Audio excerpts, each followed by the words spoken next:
We're going to hear one of my favorite pieces now. This is Mozart's Concerto for Flute and Harp. And I'm curious to know if any of you children know what a concerto is, as opposed to, say, a symphony. Anybody know? I'll tell you. In a symphony, you have all of the instruments way back here. And in a concerto, you have one or sometimes two instruments, and their players get to stand up in front of everybody and show off. That's what it is. And so they're going to be up here in front. The flute and the harp, usually they play way back in the orchestra, and so you can hear them, but you don't really see them. But now you'll be able to see them clearly. Okay? And this is it's an unusual piece for many reasons. You know, Mozart, he lived a very short life. He was only 35 years old when he passed away. And yet in that very short life, he wrote about 660 pieces. And out of all those pieces, he wrote one piece with the harp in it, and that's this piece.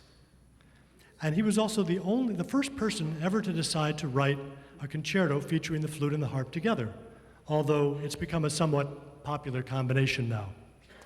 And there's another thing that's interesting about this piece to me, and the grown-ups may have heard this nasty rumor that's been going around for about 240 years, that Mozart didn't like the flute. Anybody hear that? Don't believe it. I think he said that for very particular reasons. There is a letter that he wrote to his father when he was 21 in which he said essentially that he did not like the flute. But I don't think you can take that at face value because you have to know the story behind it.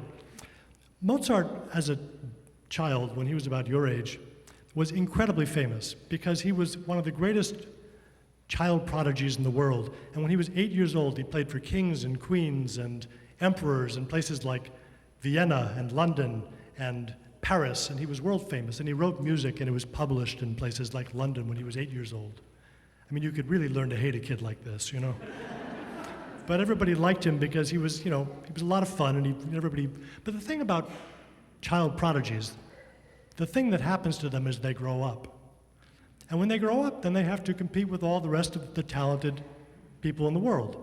And this happened to Mozart. So when he got to be 21 years old, he found himself not playing in palaces for kings and queens. He found himself living at home with mom and dad in a little town called Salzburg, which is a perfectly nice town. I've been there. But for him, it was kind of a bore because there was no opera company and there was no symphony orchestra. It was just mom and dad and this archbishop who he worked for who didn't like him and he didn't like the archbishop.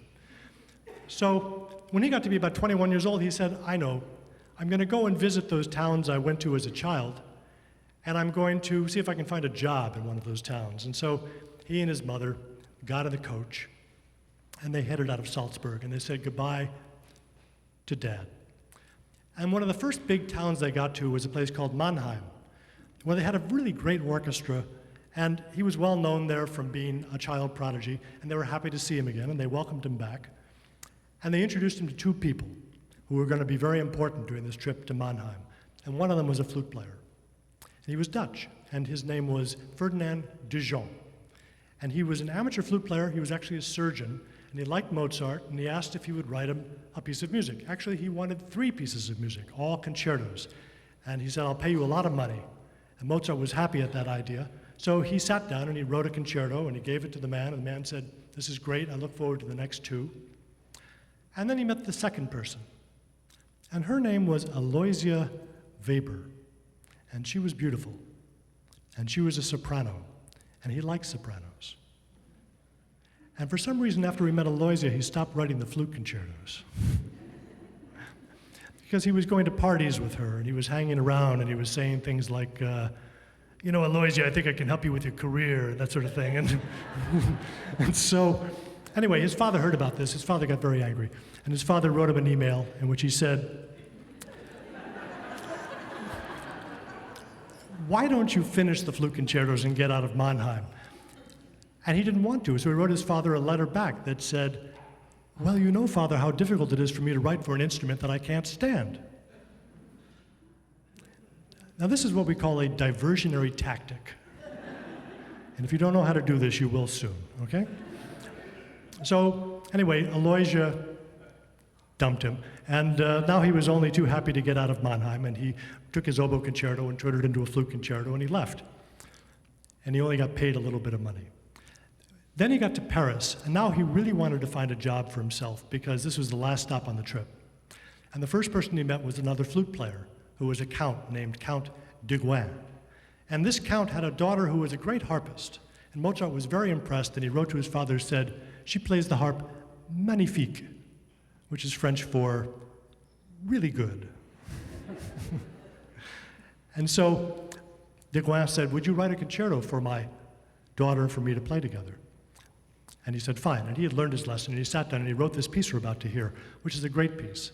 And he gave it to Deguin, and they loved playing it together, and they never paid him. So I think Mozart liked the flute fine. He didn't like flute players very much, and I think that's how he got that idea. Now this is a terrific piece, and just so you enjoy it even a little bit more, I'll tell you the first movement is in a kind of it's like a march. It goes lum, ba ba ba ba ba bing, ba ba ba ba ba bum, because I think flutes reminded Mozart of military bands where you heard flutes and drums playing together. And you'll hear even in the strings they go bum, drum, drum, drum, drum, like a march. And the second movement is a romantic piece, very beautiful, long, romantic melodies, because Paris is a very beautiful, romantic city. And the last movement is it's a dance that was very popular because he wanted to be appealing to the people who live there in Paris. And it's called a gavotte. And gavottes, they're very elegant dances, and they always go up, up, down, up, up, down. And I asked Nancy, our concert master here, if she would play you a little gavotte, just a little of it, by Bach, so you'll know what a gavotte sounds like.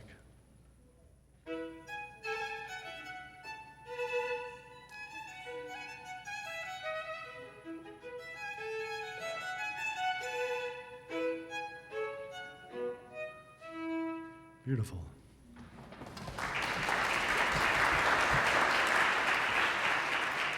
And you hear it goes up, up, down, bum, bum, ba. And the concerto, the last movement goes ba, ba, ba, yaga, daga, diga, dum. It's like a gavotte, only then he pulls out one beautiful melody after another. He could pull them out of the air like magicians pull rabbits out of hats.